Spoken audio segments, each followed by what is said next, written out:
네, 신자는 굴곡 앞에 굴하지 않는다라는 제목으로 말씀을 전할게요. 인생에는 잘 될 때가 있고 잘 안 될 때가 분명히 있잖아요. 지난주 잘 되셨습니까? 지난주 하시는 일들 잘 되셨어요? 네, 안 된 분들도 계실 거예요. 속대로 안 풀어지고, 그렇죠?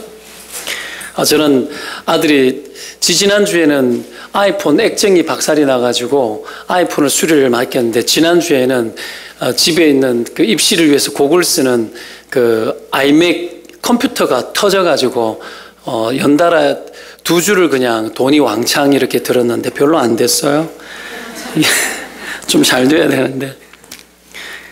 그런데 어떤 집사님이 자기 맥북을 대신 입시 준비할 때 쓰라고 한 500만 원 하는 걸 잠시 빌려줬어요. 그거는 잘 된 일이죠. 자, 삶의 현장에는 평탄한 길만 있지 않고 굴곡이 많이 있습니다. 이걸 잘 보여주는 성경 말씀이 전도서 3장 말씀인데, 이렇게 시작하잖아요. 그렇죠? 해 아래 범사에 다 때가 있다. 그 이야기를 하면서 뭐 날 때가 있고 죽을 때가 있고 울 때가 있고 웃을 때가 있고 찾을 때가 있고 잃을 때가 있고 죽일 때가 있고 치료할 때가 있고 헐 때가 있고 세울 때가 있고, 그런 이야기를 쭉 기록을 합니다. 무슨 노자사상 같은, 노장사상 같은 그런 이야기. 솔로몬이 쓴 거예요. 지혜의 왕이었던.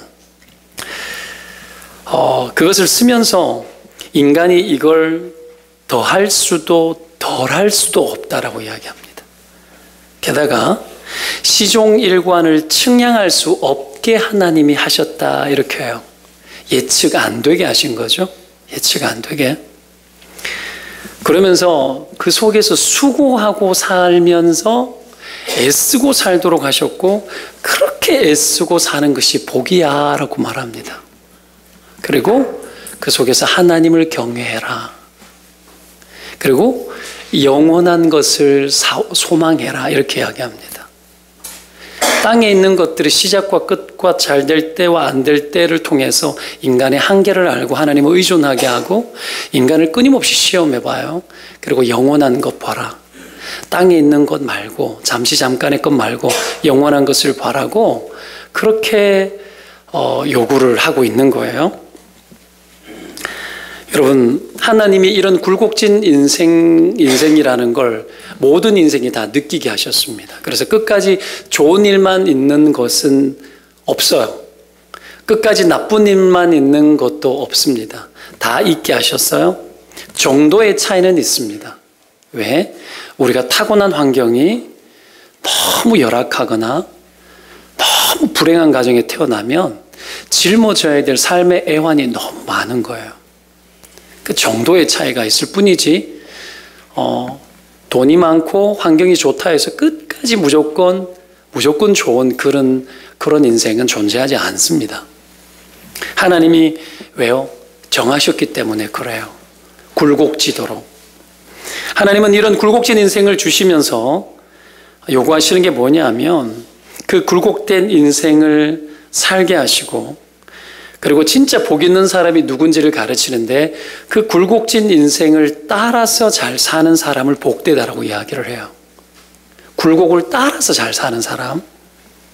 이 굴곡을 따라서 잘 될 때에는 교만하지 말고 넘어질까 조심해서 살고, 혹 안 될 때에는 그 속에서도 하나님의 뜻을 붙들고 도망가지 않고 잘 살아내는 거.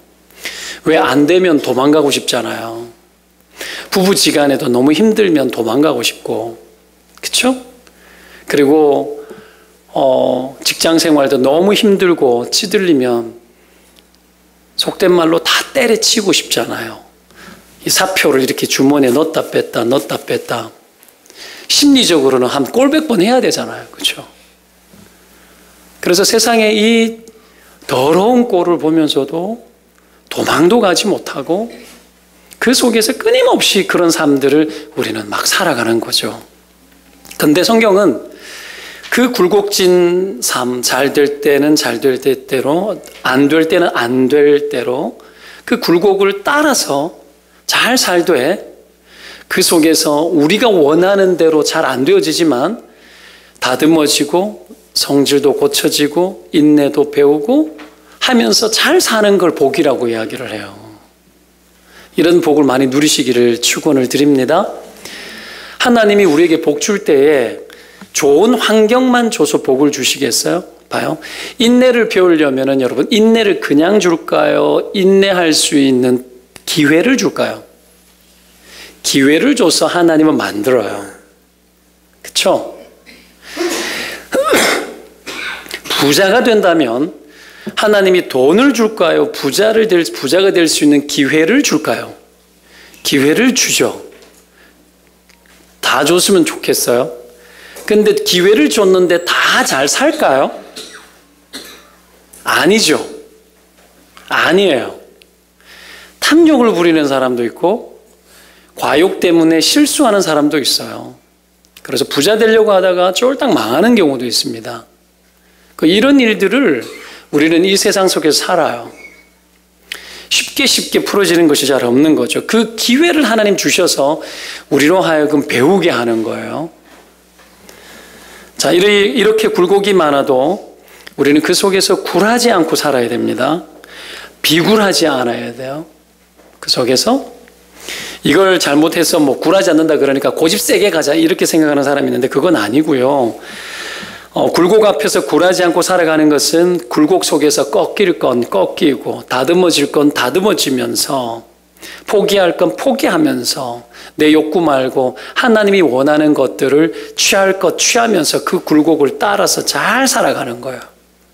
그 사람이 만능이에요. 그래서 그리스도인의 삶의 형통이라는 건 항상 있는 거예요. 형통은 뭐죠? 대박 나는 것이 형통이 아니고요. 형통은 모든 순간에 내가 시험 들지 않고 잘 살아내는 거예요. 이런 형통의 복을 누리시기를 축원드립니다. 병들면 병드는 대로, 환경이 좋으면 좋은 대로, 좋지 않으면 좋지 않는 대로 그것을 따라서 잘 사는 것이 복이 있는 삶을 살아가는 거예요.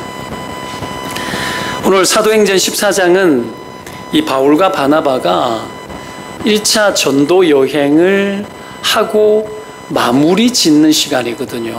마무리 짓는 시간이에요. 그 마무리를 지을 때에 나오는 내용입니다. 이 내용들을 보면 신자들이 인생의 굴곡 앞에 어떻게 살아야 하는지에 대한 교훈을 우리가 배울 수 있도록 이 내용들이 나오고 있어요.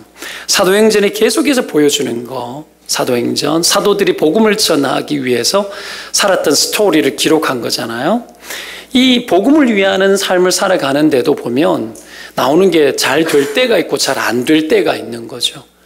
하나님의 뜻을 이룬다고 영광 위해서 뭘 한다고 했는데 계속 잘 되면 좋겠는데 안 그렇더라는 거예요.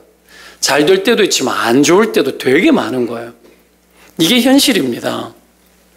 이 속에서 중요한 것은 환경에 굴하지 않고 그 굴곡을 따라서 제자들도 살더라는 거죠. 그걸 우리가 잘 살았으면 좋겠어요. 여러분의 지금은 인생이 어떤 때입니까? 인생의 피치 타임.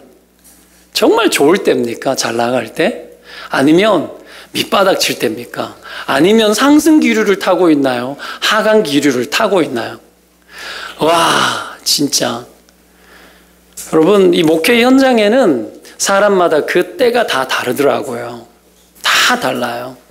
때로는 압박이 있고, 때로는 믿는 것 때문에 어려움을 당하기도 하고, 신앙생활 자체를 지지받을 수도 있고, 어떻게 해요? 지지 못 받을 수도 있어요. 그렇지만 그 속에서 우리는 그 굴곡을 따라서 사는 거예요. 나를 힘들게 하는 사람이 있어도 사랑하고 가는 거죠. 배려하고 가고, 그냥 나를 지지해주지 않아도 어떻게 해요? 그 남편, 그 아내를 존경하고 살고, 배려하고 살아가고, 내 마음에 들지 않는 직장 생활도 어떻게 함부로 도망가지 않고 하나님의 나를 그곳에 보낸 뜻을 이루기 위해서 때로는 나쁜 상사에게도 순종하면서 살고 막 그렇게 살아가는 거 아닙니까? 하나님이 우리에게 그걸 아름답게 하신 거예요. 그래서 전도서 3장 말씀은 모든 때를 따라 아름답게 하셨대요. 모든 때는 아름답습니다. 날 때도 아름답고요. 죽을 때도 아름답대요. 성경은요. 와, 너무 심하죠. 그죠? 어떻게 이게 아름다울 수 있어요? 그냥 컴퓨터가 터졌는데도 아름다운 거래요. 이게요, 상상할 수 없는 이야기 같지만 뒷돈 막 들어가는데도 아름다운 거래요. 터지니까 누군가가 도와주잖아요. 아름답게 되어져요. 인생은요, 홀로 설 수 없어요. 절대로 혼자 되지 않아요. 같이 가는 거예요. 어려울 때 돕고, 잘 되는 사람이 안 되는 사람 보고 돕고, 이게 교회를 보여주는 거였잖아요.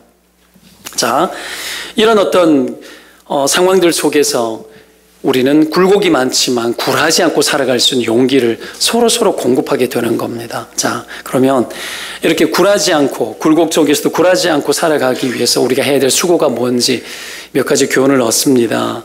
첫 번째로 볼 것은 뭐냐면 반대를 만날 때가 있어요. 인생에는 공격을 당할 때가 있어요. 반대를 만나도요, 잘 버티면 승리한다라는 생각을 가져야 돼요. 반대를 만나도. 1절, 2절에 보면 이고니온이라는 곳에 바울과 바나바가 있었습니다. 바오로라고 이야기하죠. 그죠? 성 바오로 성당, 이게 다 바울 아닙니까? 그죠? 이 바울과 바나바가 이 이고니온이라는 지방에서 유대 회당에 모여가지고 복음을 전했는데 무수한 무리, 허다한 무리가 하나님을, 예수 그리스도를 주로 믿었어요. 너무 좋은 일들이 있었죠. 그런데 바로 연이어서 뒤쪽에 2절 보세요. 같이 한번 읽어보겠습니다. 2절 읽겠습니다. 시작.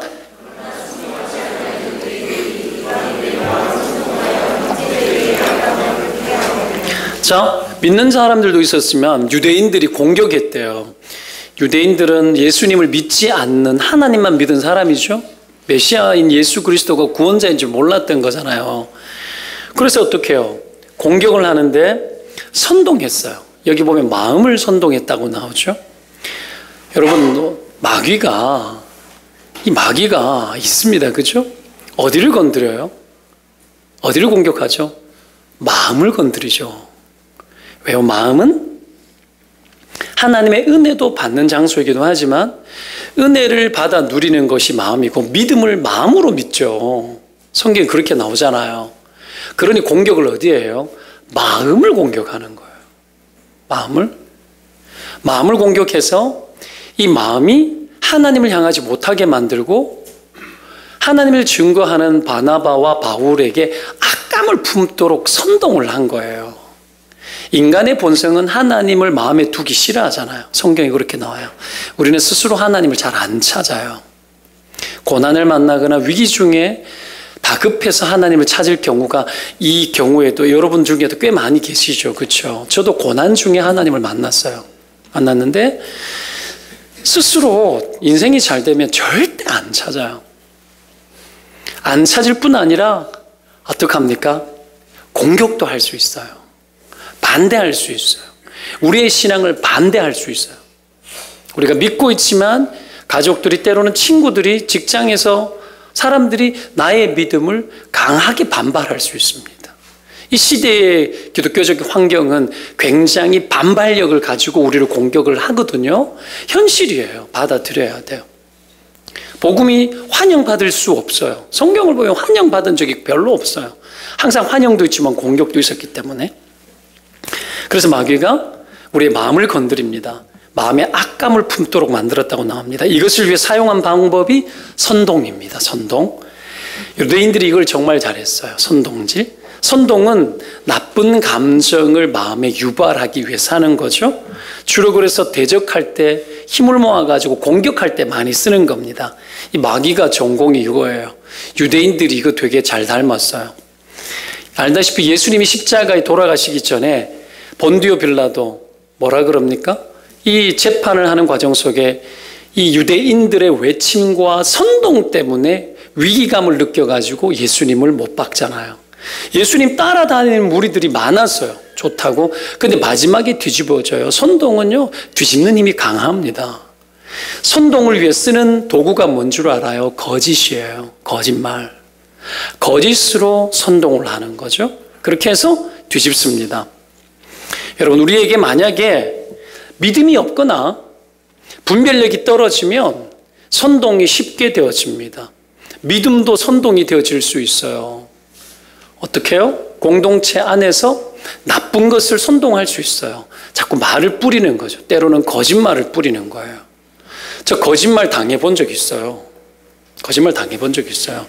예전에 있던 교회가 위기에 빠졌을 때에 여러분 교회에 잘 안 나오는 분인데 노조위원장 하는 사람이 모자 딱 쓰고 교회 앞에서 여러분 교회 이 선동하는 일에 동원된 거 봤어요. 사람들이 이용하는 거죠. 그건 나쁜 거죠. 그리고 이용하는 사람이 더 나빠요. 그 사람에게 막 지켜주고는 땡겨 쓰는 거죠. 이런 선동되어짐이 있을 때에 여러분 사람 안에는 두려움이 옵니다. 무섭습니다. 때로는 같이 흥분하다가 이게 선인지 악인지 모르고 의로운 건지를 알고 했는데 보면 악이 될 때가 있어요. 그래서 이런 선동이 있을 때는 조심해야 되고 그 뿌리가 뭔지 봐야 됩니다. 뿌리가 뭔지 분별해 봐야 돼요. 누구를 공격함인지 이기적인 욕구를 취하기 위함인지 봐야 돼요. 그리스도인들은 그래서 그 속에 선동되어지지 않아야 돼요. 그래서 이 선동은 여러분 하나님이 쓰는 방법이 아니에요. 절대로 아니에요. 교회에서도 목사가 제가 만약 고집이 너무 세요. 말을 해도 말을 안 들어요. 그럼 어떻게 해야 될까요? 막 피켓 들고 물러나라 이러지 말고 저를 그냥 찾아와서 밥 한 그릇 같이 먹으면서 대화하면 돼요. 대화하면 돼요. 이 거룩한 집단이잖아요. 얼마든지 그렇게 할 수 있어요. 때로는 근데 자기 욕구가 안 돼, 자기 욕구대로 안 돼서 막 고집을 피우는 사람이 있어요. 그런 경우는 공동체의 심판을 받아요. 그렇죠? 교회를 두려워할 줄 알아야 되고 하나님의 진리가 있는 공동체를 두려워할 줄 알아야 돼요. 그래서 함부로 행동하면 안 돼요. 갑질이 많은 이 세상 속에서 내 기질대로 내 욕구대로 내가 원하는 대로 다 하리라고 생각하면 하고 살면 함께 살 수가 없어요. 그렇죠? 자, 여하튼 봐요. 진리는 절대로 여러분 선동하지 않습니다. 예수님이 성전 정화 사건을 했잖아요. 예루살렘 성전에 갔는데 거기가 완전히 돈벌이 하는 장소가 된 거예요. 먼 거리에서 짐승을 가지고 와서 제사를 하는데 짐승들이 오다가 다치니까 거기에서 사는 거죠. 돈 주고. 거기가 기도하는 곳에서 마음은 없고 장사치들이 가득하고 성전이 더럽혀진 것을 보면서 성전을 막 뒤엎었어요. 예수님이. 의분을 가지고. 그렇게 했을 때 보면 짐승들은 다 어떡합니까? 풀어줘 버려요. 근데 예수님이 비둘기는 어떻게 했는 줄 알아요? 비둘기는요, 문을 열어가지고 이렇게 문을 안 열어줘요. 안 흩어버려요. 왜죠? 손해될까봐. 비둘기는 날아가 버리잖아요. 짐승들은 이렇게 흩어져도 잡을 수 있잖아요. 양이나 이런 것들은, 소나. 얘네들은 막 또 말처럼 막 달아나지 않아요. 새는 어때요? 못 잡잖아요. 그렇게 하는 동안에도 주님은 따뜻했어요. 그래서 진리는 선동하지 않아요. 진리는 여러분 진리와 함께 기뻐한다고 성경에 나오잖아요. 고린도전서 13장 6절에 보면 사랑을 이야기하잖아요. 고린도전서 사랑은 오래 참고 온유하며 많은 이야기를 하다가 뒤쪽에 넘어가면 사랑을 말하면서 불의를 기뻐하지 아니하며. 분명히 우리는 불의를 기뻐하지 않습니다. 세상의 죄를 기뻐하지 않습니다. 나쁜 것을 보면서 타협하지 않습니다. 하면 안 됩니다.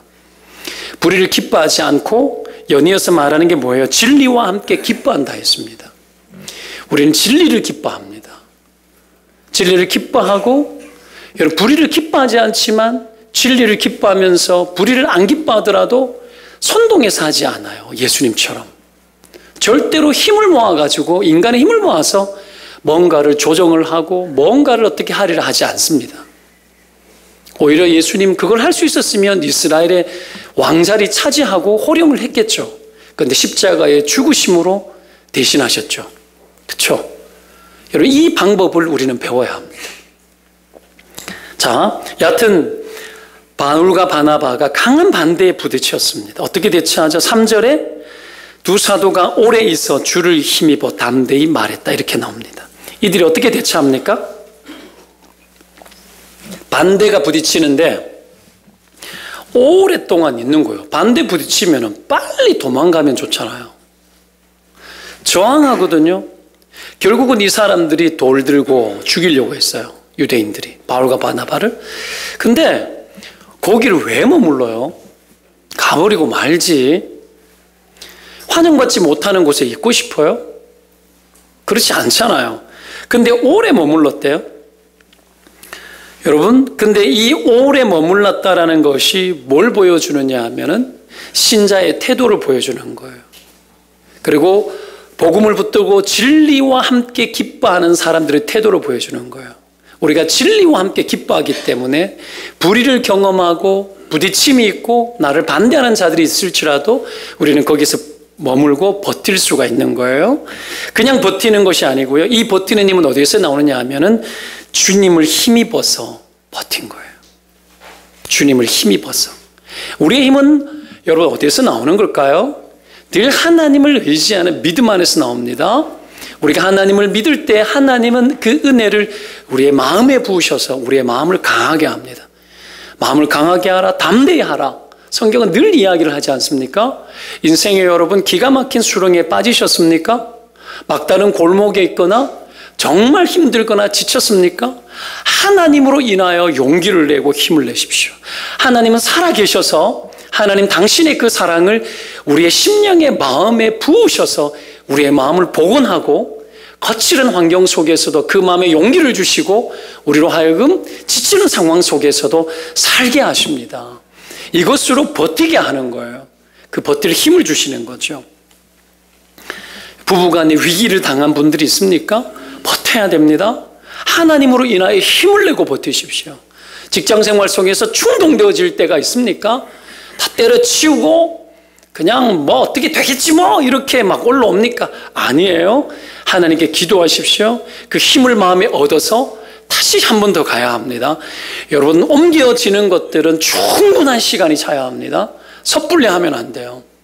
자, 여튼간에 여러분 이런 선동 속에서 버티는 거죠. 여러분 선동을 왜 하는 줄 알아요? 빨리 해치우기 위해서 선동하는 거예요.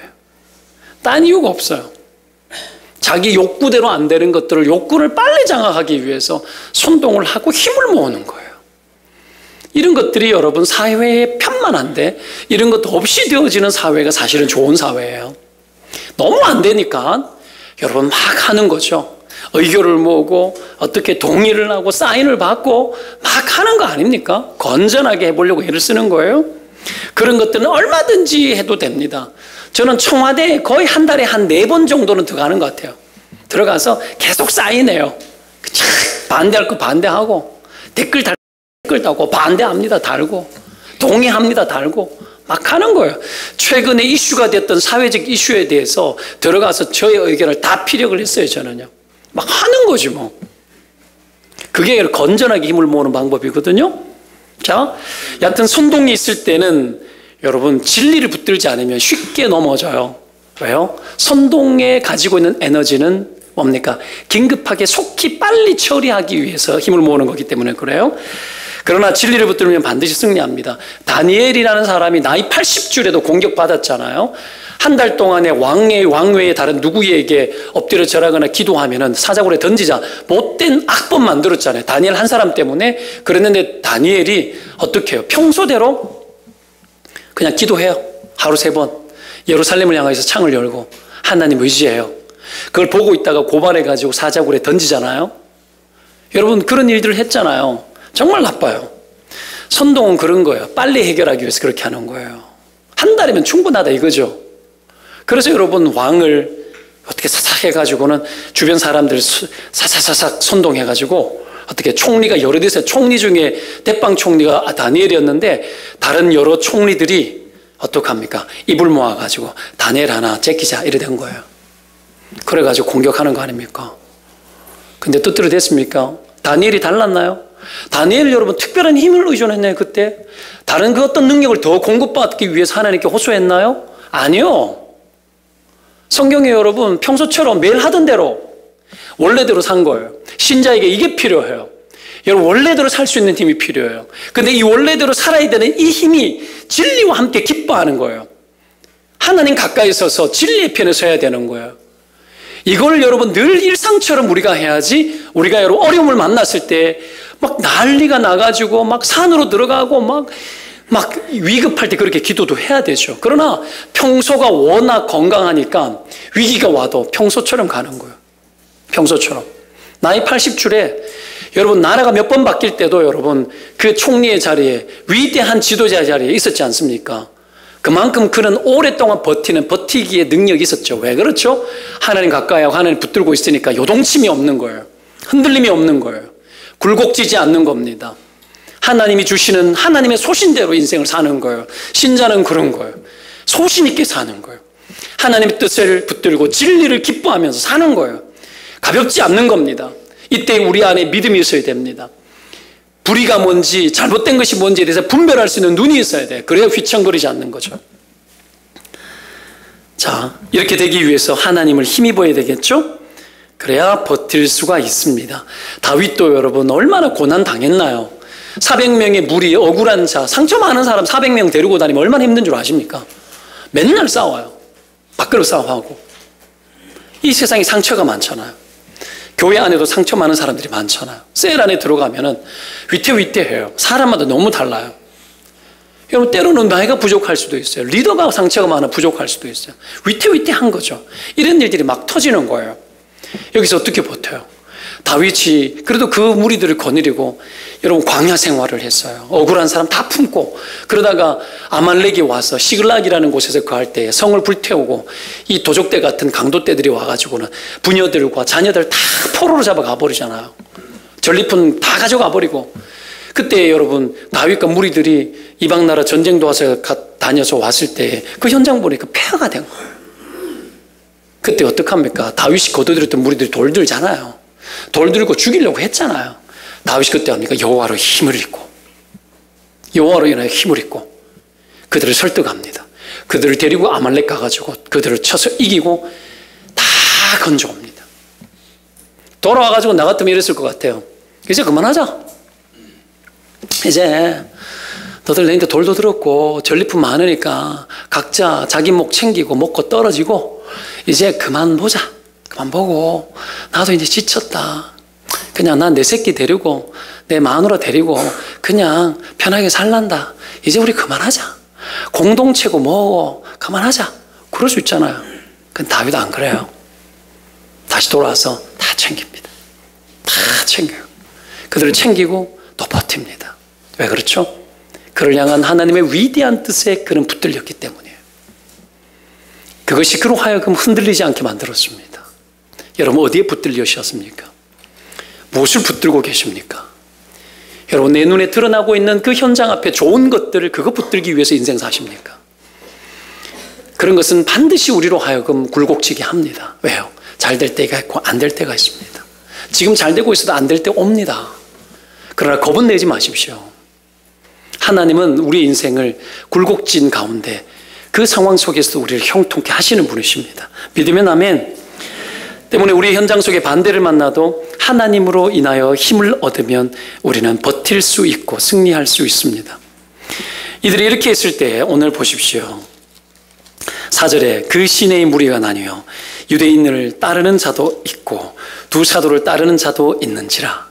봐요. 이들이 만약에 바나바와 바울을 공격했을 때 이들이 바로 떠났다면 그들에게 뿌렸던 그 복음들이 그들의 어떤 위협적인 정서 때문에 그들 안에 열매 맺을 수 없어요. 근데 바울이 버티잖아요. 왜요? 믿음은 시간이 필요합니다. 믿음은 시간이 필요합니다.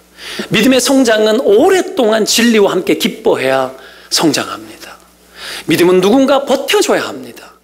그들이 복음을 전했지만 유대인들이 공격을 했기 때문에 그 위협적인 두려움 속에서 돌드는 사람 앞에서 버텨야 되는데 버티기 위해서는 버팀목이 필요합니다. 바울과 바나바가 버팀목이 되어준 거예요. 그래서 버틴 거예요. 진리와 함께 기뻐하는 그 삶을 함께 할 자가 필요합니다. 우리 인생의 어려움을 만났을 때 우리가 여러분 해야 될 것이 무엇입니까? 나와 함께하고 있는 무리들 중에 누군가가 진리를 붙들고 함께 가자라고 말해야 합니다. 아내가 남편에게, 남편이 아내에게, 남편이 위기가 왔을 때에 내가 당신을 위해서 기도하겠다고, 내가 진리와 함께 내가 하나님의 뜻을 이루기 위해서 내가 버팀목이 되어 주겠다고, 지치지 말라고, 나는 당신 편이라고 여러분 지지해 주는 거죠. 아이가 마음껏 세상에 길이 열리지 않을 때에 여러분 지지하는 거죠. 나는 너를 신뢰해. 나는 네가 이번에 어떻게 시험에 떨어져도 나는 너를 신뢰해. 걱정하지 마. 나는 영원한 내 편이야. 내가 너를 도와줄게. 셀 식구들이 지치고 힘들고 넘어졌을 때 우리가 너와 함께 하고 있어. 우리가 기도할게. 실망하지 마. 우리가 너희를 위해서 버텨줄게. 너를 위해 버텨줄게. 내가 너를 위해 기도할게. 도와줄게. 여러분 이렇게 해주는 거죠. 이것을 통해서 여러분 진리를 붙들고 기뻐하는 사람들은 반드시 그래서 이깁니다. 그리고 원수마귀를 극복합니다. 이런 복된 삶을 사시기를 축원드립니다. 이게 첫 번째 우리가 해야 될 일입니다. 우리가 두 번째 해야 될 것은 인생이 굴곡질 때 여러분 평탄함도 있지 않습니까? 굴곡 속에는 잘 될 때도 있지 않습니까? 굴곡이라 그러면 무조건 안 좋은 거라 생각하는데 아니죠. 여러분 이 굴곡이라는 건 잘 될 때도 있는 겁니다. 그 평탄할 때에도 우리는 핵심이 흔들리지 않아야 합니다. 핵심. 평탄할 때 핵심이 흔들리면 안 돼요. 중요한 것들. 자, 바울과 바나바가 루스드라로 이제 갑니다. 여기에서는 아주 평탄했습니다. 공격을 받았는데 여기는 좋은 일이 생긴 거예요. 평탄할 때 조심해야 돼요. 그렇죠? 마음이 교만해지고 느슨해지기 쉽거든요. 잘 될 때 집중력 떨어집니다. 분위기 탑니다. 분위기. 의외로 이런 일이 많아요. 집중력 떨어지고 긴장감 떨어지고 목적이 약해지고 분위기만 남아요. 목적이 약하고 분위기만 남습니다. 그거 위험해요. 그거 위험합니다. 분위기에 취약합니다. 뭔 여러분 행사를 해서 잘 되면 사람들은 그래요. 잘 되다 보면 핵심을 잊어버리고 잘 되는 분위기에 취합니다. 셀도 잘 되면 분위기에 막 취해가지고 하나님께 집중하는 강렬함은 잊어버리고 분위기 타고 분위기 좋게 만드는 데 애씁니다. 그게 눈치보기예요. 사람들이 좋아하는 분위기 만들어서 갈등 구조를 지나보려고 하는 거. 그렇게 하면 안 되거든요. 그렇죠? 그럼 분위기 잘 타면 안 돼요. 그래서 여러분 우리의 인생에 잘 될 때는 넘어질까 조심해야 되고 잘 되지 않을 때에도 하나님 붙들고 여러분 잘 견뎌야 되는 건데 이 잘 될 때 조심해야 되는 거죠. 그래서 가볍지 않아야 됩니다. 분위기 타면 안 돼요. 요셉처럼 총리가 되어도 분위기 안 타고 어떻게 해요? 호령하지 않고 백성 돌보듯이 원래 하던 대로 가는 거예요. 로또 대박 맞았는 사람이 여러분 로또 때문에 직장 때려치는 사람 잘 된 사람 못 봤어요. 여러분 혹시 로또 사고 계십니까? 혹시 되거들라 저를 좀 주세요. 좋은데 좀 쓰게. 뭐 사역 이게 뭐예요? 이 믿는 자들이 그런 것들을 사형생 이런 데 너무 가면 안 돼요. 가면 안 되는데 혹 잘 되더걸랑 막 그것 때문에 취해가지고 막 직장 그만두고 그런 사람 다 무너집니다. 무너져. 오늘 고진영 선수 이렇게 같이 왔는데 막 이 랭킹 세계 랭킹 10위 끊었어요. 이번에 10위 끊었고 LPGA 들어가서 신인왕 됐거든요. 이번 미국 들어가는데 그 이야기를 들어보니까 이렇게 시상식 이런 거 하면 파티가 하듯이 드레스를 입고 가는 거예요. 근데 진영자매는 항상 평범하게 그냥 입고 왔대요. 왜요? 자기가 대장도 아니고 자기가 상 받는 사람 아닌데 내가 너무 화려하면 안 되잖아. 되게 착한 거지. 이런 사람 오래 가요. 오랫동안 잘 될 줄 믿어요. 저는요. 여러분 기도해 주세요. 기도해 주고 여러분 우리가 그렇게 사는 거예요. 잘 되면 기고만장해지고 영원히 잘 되는 줄 아나? 안 그렇거든요. 그렇지 않아요. 타이거 우즈도 얼마나 잘했습니까? 그러다가 스캔들 나고 그러다가 막 요즘 좀 조용하죠. 원래 조금 올라오다가 한 몇 년 되게 조용했잖아요. 여러분 이런 거예요. 인생은 항상 잘 될 수는 없는 거예요. 그 때문에 우리가 조심해야 되죠. 자, 바울과 바나바가 9절에 여러분 날 때부터 걷지 못한 자를 고쳤어요. 9절에 바울이 말하는 것을 듣거늘 바울이 주목하여 구원받을 만한 믿음이 그에게 있는 것을 보고 그러고 외칩니다. 일어나라고. 초점이 뭐죠? 뭘 봤죠? 믿음 봤어요. 믿음 보고 외친 거예요. 그래서 예수님께서 병자를 고칠 때 늘 뻔한 질문을 하잖아요. 네가 낫기를 원하느냐? 이렇게 막 질문 막 해요. 내가 믿느냐? 뭐 이런 질문해가지고 내가 믿습니다. 그래? 알았어. 병에서 노임을 얻을지어다. 이렇게 하는 거예요. 믿음 보고 일하거든요. 하나님이 여러분 믿음 보고 일하는 줄 믿으시기를 축원드립니다. 뭐 보고 그게 핵심이에요. 잘 되니까 믿음 빠져나가고 잘 되면 기고만장해가지고 하나님 덜 의지해요. 인간은요 여차 없어요. 여차 없어요. 잘 되면 굉장히 여러분 교만해져요. 하나님 의지하지 않아요. 얘네들이 지금 잘 됐잖아요. 바울과 바나바가 병 고쳤어요. 난리 났어요. 동네 소문 다 났습니다. 이름이 커지는 거, 위대한 일들이 일어난 겁니다. 여러분 그랬는데 어떻게 합니까? 바울이 여러분 그들이 그런 반응을 보였음에도 불구하고 바울이 요동치지 않아요. 요동치지 않습니다. 흔들리지 않습니다. 그 사람의 믿음을 봤어요. 믿음은 뭘로 나죠? 들으면서 난다 그랬죠?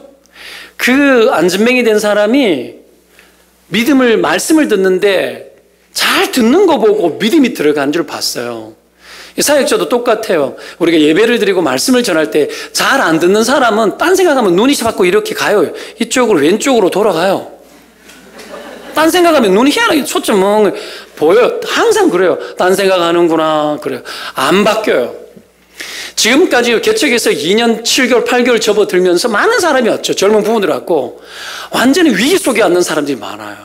사냐 마냐, 이혼하냐 마냐, 막 그런 사람을 보고 눈 막 흐리멍텅하고 그냥 얼굴 시커멓게 와가지고 웃음빛 하나도 없이 막 썩은 표정으로 왔는 사람들이 진짜 많아요. 근데 거의 다 얼굴이 환해졌어요. 이게 여러분 되게 큰 복이에요. 교회 잘 만나서 그렇고 저를 잘 만나서 그런 거예요. 사실이잖아. 팩트잖아. 태호 집사 팩트잖아. 우리 팩트잖아 이거. 진짜로 위기 속에서 우리가 그랬잖아요. 표정 엄청 밝아졌어요. 왜 그럴까요? 우리 핵심을 안 놓치니까 그래요. 이 목사도 흐리멍텅하지 않는 거야. 믿음 붙들고 정면승부 거는 거예요. 반드시 이깁니다. 진리와 함께 기뻐하고 진리를 기뻐하는 쪽으로 순종하면 반드시 변화가 나타나요. 낯빛이 바뀌어요. 마음의 근심빛이 사라져요. 성령이 돕습니다. 하나님 살아계실 뿐 아니라 역사하는 하나님이잖아요. 아무것도 염려하지 말라 그러는데 절망은 어떻게 하냐고 그랬잖아요. 우리가 하나님 붙들 때 염려가 들어올 수 없어요. 방어벽이 든든해지는 겁니다. 버틸 수 있어요. 이길 수 있어요. 그러니 여러분 좋은 일이 막 터졌다 해서 함부로 이 여러분 버팀목들이 허물어지지 않죠. 핵심이 믿음인데 오늘 그래서 이 사람이 나음을 얻은 거예요. 나음을 얻은 거예요. 바울이 명령하는 거예요. 성령이 고치기를 원하는 줄 알았어요. 그러니까 병에서 나음을 얻죠. 그리고 흥분했습니다. 사람들이 막 난리가 났어요. 나쁜 것도 선동하지만 좋은 것도 선동합니다. 좋은 것도 선동합니다. 분위기 만들어가지고 거기에서 여러분 그 분위기에 휩싸이고 그 분위기 타가지고 한 자리 하는 사람 많아요. 선거 때 되면 확 막 붙죠. 붙어가지고 막 엄청 많이 봤어요. 저요. 많이 봤어요. 여러분 뭐 그런 거 있는 거예요. 남이 잘 될 때 나까지 같이 잘 되기를 원하는 마음, 그냥 버스 같이 타기를 원하는 마음, 막 이런 거 막 있어요. 그거 누가 해요? 내가 안 그래도 남이 알아서 부추겨줘요. 내가 잘 되면 알아서 부추겨요. 여러분 돈 많이 벌잖아요. 그럼 사람들 몰려들어요. 쫙 몰려듭니다. 안 시켜도 몰려들어요. 우리 아버지 옛날에 엄청 부자였거든요. 손님이 집에 바글바글 끓였대요. 근데 쫄딱 망하니까 친척부터 싹 사라져요. 그 돈 많을 때는 막 늘 용돈 챙겨주고 막 그러다가 쫄딱 망하니까 집에 손님이 싹 끊어져요. 잠잠해지는 그런 거예요. 여러분 그래도 그런 삶을 한번 살고 싶잖아요. 우리가 한 번쯤 살아도 괜찮아요. 근데 오래가지 않을 수 있을지 모르지만 한 번쯤 살 수도 있지만 그때 잘 지켜야 돼요. 겸손해야 됩니다. 오늘 보십시오. 제우스 신이다라고 이렇게 이야기해요. 그리고 헤르메스다. 그리스 로마 신화에 보면 이 헤르메스는 제우스의 아들이거든요.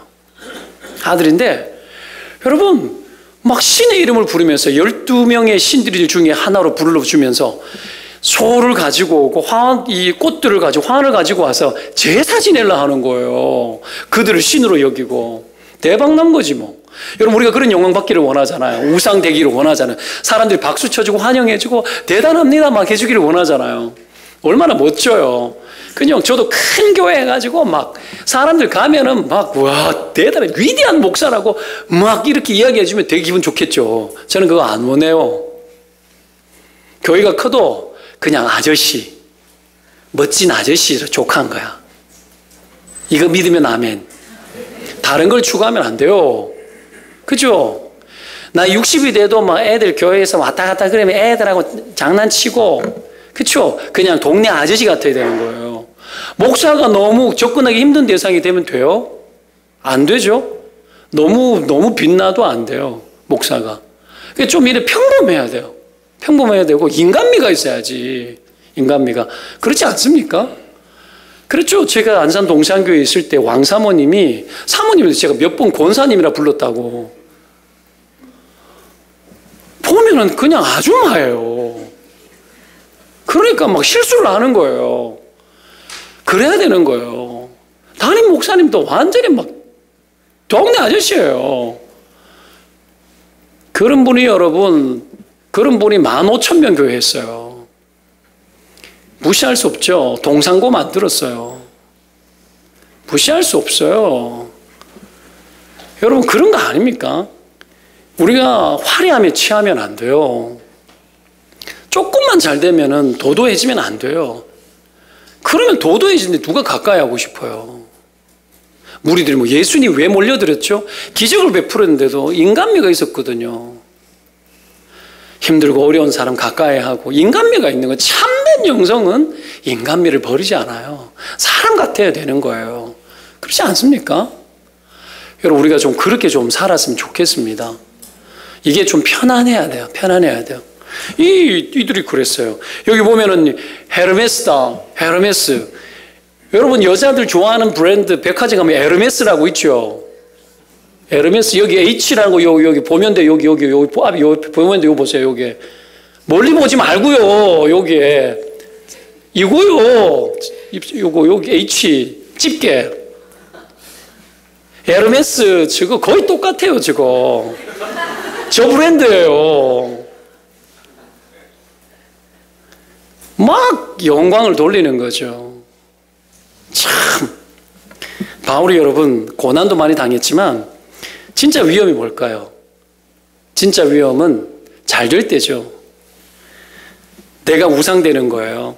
하나님이 영광 받게 해야 되는데 내가 우상이 되고 내가 영광 받을 수 있는 찬스들이 되게 많습니다. 그럴 때라도 하나님 높이고 인정하면 하나님이 영광이 되고 내게도 영광이 되는데, 내가 영광을 받으면 내가 우상됩니다. 위험해집니다. 내 이름이 나고 인정받고 이름이 창대하게 되어지면 스스로 서려고 해요. 내가 잘해서 잘됐다 듣고 싶어지는 거죠. 칭찬받고 싶고 내가 잘해서 잘했다 소리 듣고 싶은 거예요. 이게 되어지지 않으면 못 견디는 사람들도 있는데, 여러분 그거 다 쓰잘데기 없는 거죠. 자, 돈 잘 벌고 내 자녀가 막 잘 되고 막 서울대 막 가고 막 대박 막 나고, 제가요 서울대가 보낸 부모님들 좀 몇 분 알거든요. 여러분 거의 그렇지 않지만 분위기가 좀 이렇게 다른 분들 계셔요. 주변에서 만들어요. 아들 서울대 보냈다 그러면은 엎드려 절해요. 어떻게 해야 돼요? 방법이 뭐야? 그런 거예요. 내 아는 분은요 그냥 책만 계속 읽혔어. 책 장사 있거든요. 그분이 책 계속 읽히고, 그리고 지도 하고 싶은 거 다 시켜주고, 둘 다 서울대 가버리는 거야. 좀 희한하죠. 그래서 사람들은 안 그런 거야. 그걸 가지고 주변에서 분위기를 막 만드는 거예요. 물론 여러분 저도 우리 아들 서울대 가면 좋죠. 서울대 가면 좋은데 하나도 안 바라요. 지 인생 지 살겠지 뭐 그러고 있어요. 여러분 자유롭게 하나님 앞에서 기도는 해주되, 이거 우상덩어리 되면 안 되고 그냥 겸손해지고 하나님이 뜻 이룰 수 있는 통로만 되면 최고입니다. 우리가 그렇게 살아가는 거죠. 바울과 바나바도 그랬다라는 거죠. 우상 대접받지 않았어요. 군중 속에 들어가서 이들 어떡합니까? 하지 말라고 말립니다. 18절 보십시오. 겨우 무리를 말렸다 그래요. 겨우 말렸대요. 겨우. 우리가 이거 해야 돼요. 사람이 영광 돌리면 아니라고, 하지 말라고. 이거 내 영광 아니라고. 내가 잘났으는 거 아니라고. 웃지 하다가 얘 됐다고. 좀 좋게 말하면 하나님이 내가 믿는 하나님이 나를 이번에 이렇게 해주셨네? 이렇게 말해야 되는 거예요. 아멘? 그렇게 살아야죠. 세상 사람들이 우리에게 보고 배울 게 뭐예요? 너희들이 믿는 하나님이 진짜 믿는 하나님인지 한번 보자 이거예요. 잘 되는 거 보고 막 대단하네 이럴 수도 있지만 반면에 뭐가 있어요? 대단한데도 교만하지 않는 거예요. 그거 보는 거예요. 우리가 그래야죠. 그렇죠? 그게 착한 거예요. 주변에서 부추겨도 말려야 되는 거 하지 마라 그래야 돼요. 15절에서 보십시오. 바울과 바나바가 핵심을 벗어나지 않아요. 복음을 전하는 것은 이런 헛된 일을 버리고 살아계신 하나님께로 돌아오게 하려 함이라. 이렇게. 왜 복음을 전하고 이들이 해서 이런 기적이 일어난 이유가 뭔 줄 아냐? 야, 너들 지금 제사 지내고 우상 숭배하는 거 이런 거 하지 말고 내가 믿는 하나님이 이런 기적을 주셨는데 이 하나님 너희들도 믿으라고 하나님이 이런 일을 보여준 거야. 핵심을 안 비켜나가요. 거기에 자기들은 없어요. 하나님만 남아요. 교회에도 여러분 우리 영광 없어요. 하나님만 남으면 돼요.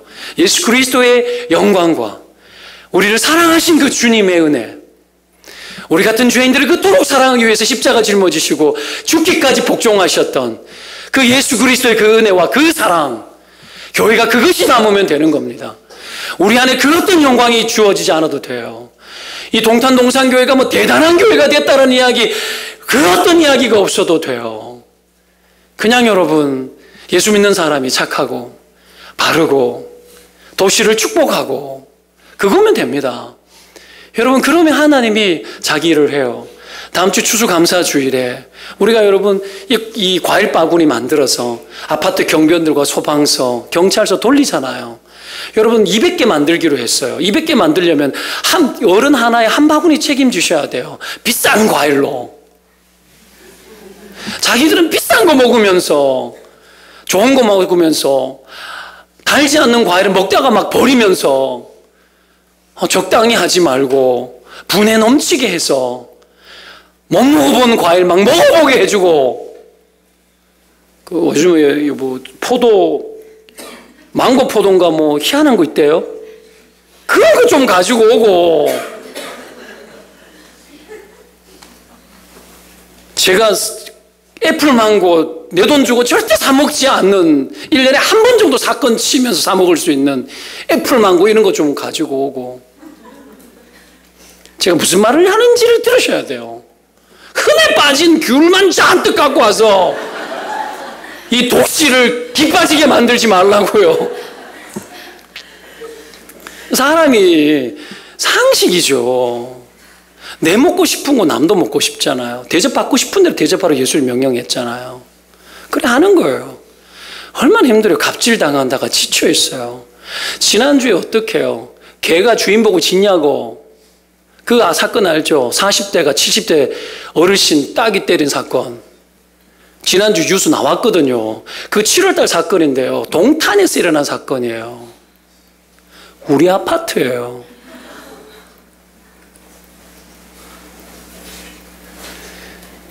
평생 자식들 위해 살고 고생 다 하고 나이 70 먹어서 뭔 죄를 많이 져서 젊은 사람한테 따귀를 맞아요.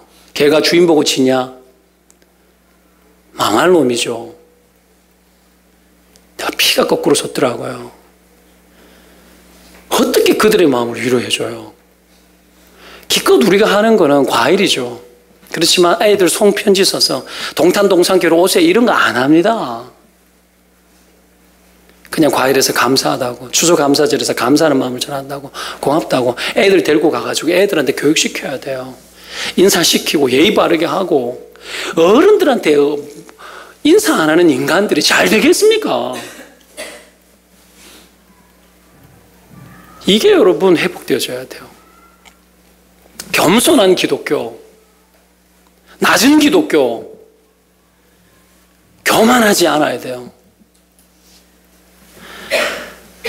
여하튼 핵심 벗어나면 안 됩니다. 잘 될 때에도 우리는 핵심을 붙들고 믿음을 붙들고 흔들림 없이 가야 돼요. 그렇게 사시기를 축원드립니다. 마지막으로 결과가 뻔해도 가야 될 길 끝까지 가야 됩니다. 여러분 경험이 쌓이면 더 힘들어요. 왜? 아니까. 여기 가면 좋고 저기 가면 안 좋은 줄 알거든요. 그래서 여러분 해외여행 가자, 무슨 여행 가자 그러면 기분 좋게 할렐루야 막 터지죠. 근데 뭐 봉사하자, 섬기자, 교사하자 이러면은 놀렐로야 이래 되는 거예요. 이거 아니죠. 좀 많이 좀 섬겨주세요. 제발 좀 부탁이에요. 애들은 많아지고 좀 애가 유치부 유아부에 딱 떨어지기만 하면은 다 섬겨야 돼요. 안 섬기고 위대한 인물이 어떻게 나옵니까? 그렇죠? 자, 해야 되는데 여러분 이걸 잘 안 해요. 너무 아니까 하면 고생하거든요. 고생해요. 교사하고 셀 리더하고 하면 고생해요. 당연하죠. 그럼 고생 안 하고 위대한 인물을 어떻게 만들어요? 당연히 고생해야 되죠.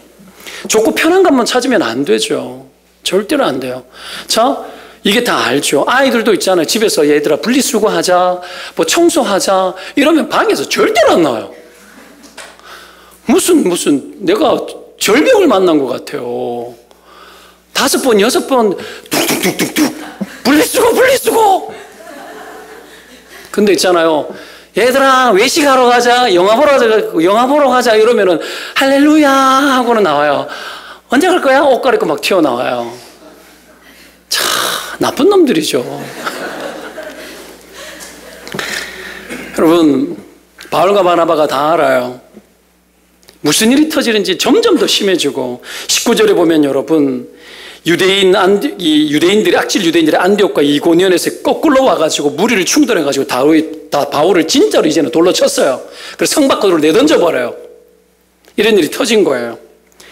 근데 바울이 어떻게 해요? 20절에 보면 죽지 않고 일어나요. 기적처럼 일어나서 그 성으로 다시 들어가요. 다시 들어갔다가 어떡합니까? 또 복음 전하러 또 갑니다. 가면서 어떻게 한 줄 압니까? 마무리를 짓고 전도행 마무리 지을 때 지난번에 자기가 전도했던 도시로 다시 또 와요. 거기 가서 좋은 일들이 있었죠. 핍박 엄청 받았거든요. 핍박 받았는 자리에 다시 또 들어가요. 들어가서 또 전해요. 무시무시한 인간 아닙니까? 뻔한 데 가는 거예요. 여러분 우리는 피하기를 원하고 다시 오지 않았으면 좋겠어요. 근데 신자는 그런 거 아닙니다. 굴곡지고 반복된 삶이 펼쳐지고 똑같은 일들이 내게 또 펼쳐질지라도 여러분 하나님이 기뻐하시는 뜻이 있다면 또 가는 거예요. 가정 속에서 정말 건전한 하나님 기뻐하는 엄마의 노릇, 그것은 굉장히 힘듭니다. 아내의 노릇 굉장히 힘듭니다. 잘 돕지 않는 남편 떠받들어주는 거 힘듭니다. 성질 뭐 같은 아내의 잔소리를 들어가면서 돈 벌어대는 이 남편의 수고로움도 알아야 되는데 그래도 힘들어도 어떡합니까? 또 하는 거예요. 하나님이 내게 붙여주신 조강지처라 생각을 하고 또 하는 거예요. 뻔한데 하는 거예요. 더 이상 못 살겠다. 더 이상 못 버티겠다. 이제는 안 된다. 내가 10년을 참았다. 20년을 참았는데 내가 황혼에 너 두고 보자. 이러고 살면 안 돼요. 뻔함에도 불구하고 핵심을 붙들고 잘 될 때가 있고 안 될 때가 있었던 것을 함께 추억하면서 그 가운데 믿음을 붙들고 진리와 함께 기뻐하면서 그 아내, 그 아이, 그 남편, 그 직장 상사 섬기고 셀의 식구들을 섬기고 도시를 섬기고 내 주변에 있는 이웃 사촌들, 어려운 사람들 여러분 잘 낯설고 알지 못하지만 친절을 베풀고 여러분 우리가 그렇게 하는 거예요. 하나님이 그렇게 하는 자를 통해서 당신의 기쁘신 뜻을 취합니다. 사랑하는 여러분 세게 이야기했습니다. 반대 만나도 진리와 함께 기뻐하고 버티라. 두 번째 평탄할 때도 핵심 붙들고 믿음 잊지 말라. 세 번째 뻔한 거 뻔한데 그 뻔함 때문에 뒤로 물러나지 말고 그 뻔한 삶을 들어가서 힘껏 하나님의 뜻을 취하라.